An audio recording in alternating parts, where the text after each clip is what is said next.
Assalamualaikum dan salam sejahtera. Nama saya Haikal. Nama saya Rajafi. Nama saya Alisha. Nama saya Nur Anisa Maisara. Dan saya merupakan editor bagi video ini.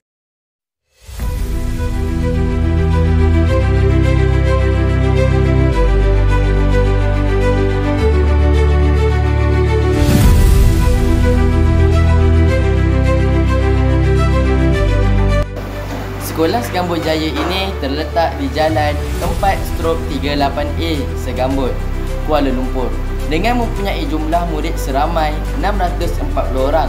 Falsafah SMK Segambut Jaya ini ialah melahirkan khalifah berilmu, bertunjukkan hormat Ihsaniyah yang tinggi.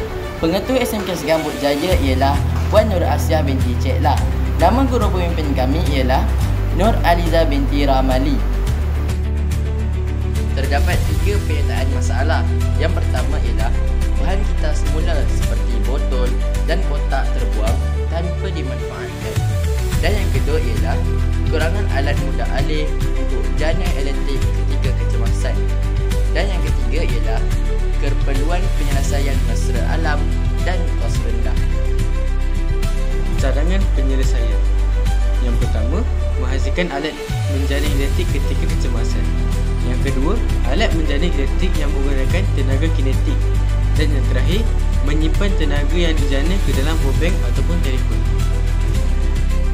Ini adalah contoh lakaran yang kami sediakan.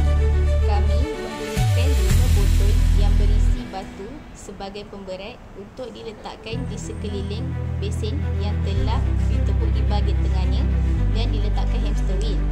Botol itu dilekatkan menggunakan kabel tie secara menyerong.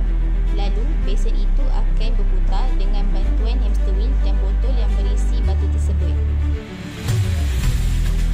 Berikut adalah senarai-senarai bahan-bahan yang boleh didapati di Masjid DIY dan kita semula.